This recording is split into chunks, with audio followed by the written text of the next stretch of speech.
Right, okay okay, అది note చేసుకోండి.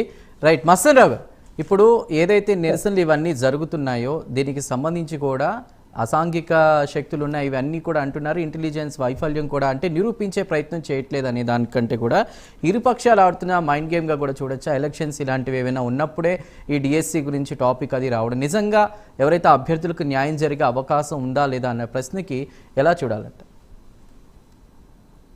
Sir, ఇప్పుడు మనకి పోరాటాలు అనేవి ఏంటంటే డెమోక్రసీలో చట్టసభలు ఉన్నాయి, లేకపోతే జ్యుడిషియరీ ఉంది, లేదంటే ప్రజా పోరాటాల ద్వారా కూడా చేయొచ్చు.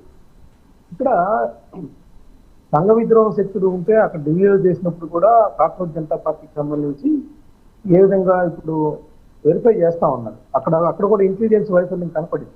ఏంటి, ఆ కాక్రోచ్ జనతా పార్టీలో ఉన్న సింపథైజర్సే కాకుండా కొంతమంది law and order situation create చేయడానికి కొంతమంది సంఘ విద్రోహ శక్తులు లేకపోతే ఉగ్రవాదులు లాంటి వాళ్ళు కూడా వచ్చారనేది ఈరోజు సెంట్రల్ ఇంటెలిజెన్సీ ముందుగా అంచనా వేయలేదు, కానీ జరిగిన తర్వాత ఆ వీడియోల ఆధారంగా కూడా చూసిన పరిస్థితి. సో ఇక్కడ అంత పరిస్థితి ఏం లేదు. ఎందుకంటే వీళ్ళు ఎక్కడైనా పర్మిషన్లు తీసుకోకపోవచ్చు పోలీస్ శాఖ దగ్గర, లేదంటే పోలీస్ శాఖ వద్దన్న దగ్గర ధర్నాలు చేసి ఉండొచ్చు, కానీ అక్కడ సంఘ విద్రోహ శక్తులు వైఎస్ఆర్సీపీకి సంబంధించి పాల్గొనేదే 100-200 మంది పాల్గొంటున్నారు. దానిలో అంటే పోలీసులు మాట అంటున్నారు, అలానే జెంజీ అనే పదం మస్తన్ గారు, అది పోలీసులు చెప్తున్నటువంటి మాట. అట్లానే ఈ జెంజీ అనేది ప్రస్తుతం యువతిని ఆకట్టుకునే వ్యూహంగా చూడాలా లేదా రాజకీయ రక్షణ కవచంగా చూడాలా, ఎలా చూడాలి? అంటే ఇక్కడ మన ఆంధ్రప్రదేశ్లో వస్తే ఇక్కడ విషయానికి చూద్దామండి. ఇక్కడ జెంజీని ఆకట్టుకుంటానికి వాళ్ళు ఎవరు రావట్లేదు బయటకు. మరి ఇప్పుడు తెలుగుదేశం పార్టీ ఆరోపించినట్టు డిఎస్సికి సంబంధించి రాసిన వాళ్ళు 3 లక్షల మంది ఉన్నారు. కనీసం ఇప్పుడు కోర్టుకి రావడానికి ఒక 10 మంది అభ్యర్థులను కానీ, లేదంటే ప్రతి జిల్లాలో మనకు రాష్ట్ర వ్యాప్తంగా ఉన్న అన్ని జిల్లాల్లో వాళ్ళు ఆందోళన చేస్తూ ఉన్నారు. ఒక జిల్లాకు ఒక 100 మందినైనా తీసుకొచ్చి నిరాహార దీక్షలో కూర్చోబెడదాం అనే విధంగా కన్విన్స్ చేయలేకపోతుంది వైఎస్ఆర్సీ.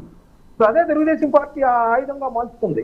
అక్కడ మీరందరూ కూడా పెన్షన్ తీసుకునే బ్యాచ్ ఉందని వాళ్ళు ట్రోల్ చేస్తున్నారు. తెలుగుదేశం వాళ్ళు పెన్షన్ తీసుకునే ఆ ఏజ్ వాళ్ళు ఉన్నారు తప్పితే ఎక్కడా కూడా విద్యార్థులు కానీ లేదంటే డిఎస్సీ అభ్యర్థులు కానీ మిమ్మల్ని నమ్మి రావట్లేదు.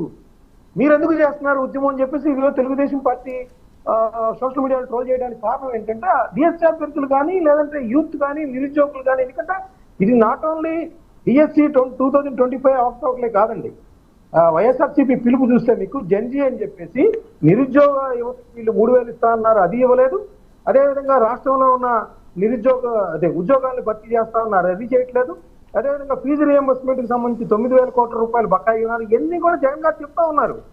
సో ఒక డిఎస్సీ గురించే కాదు, కానీ మనం ఇక్కడ చూస్తే ఎక్కువ మంది మెజారిటీ ఆఫ్ యాజిటేటర్స్ లో ఎవరైతే వైఎస్ఆర్సీపీ వాళ్ళ యొక్క శిబిరాల్లో ఉంటున్నారో వాళ్ళలో ఎక్కువ మంది కార్యకర్తలు కనిపిస్తున్నారు తప్పితే జెంజీ యువత కనిపించట్లేదు అనేది తెలుగుదేశం పార్టీ ఆరోపణ. రెండోది కూడా ఇంకోటి కూడా వైఎస్ఆర్సీపీ ఆలోచించాల్సింది ఏంటంటే, ఇప్పుడు ఢిల్లీలో జరిగినప్పుడు అన్ని పార్టీలు కూడా వచ్చాయి, కాంగ్రెస్ పార్టీ కూడా తర్వాత వచ్చి లీడ్ తీసుకుంది.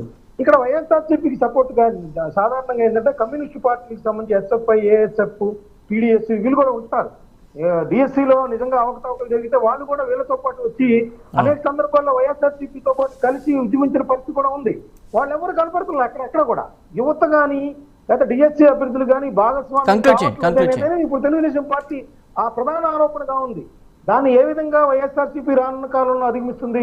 ఎందుకంటే కోర్టుకి తీసుకురావడానికి ఎటు డిఎస్సీ అన్యాయమైన అభ్యర్థుల్ని కన్విన్స్ చేయలేకపోయింది.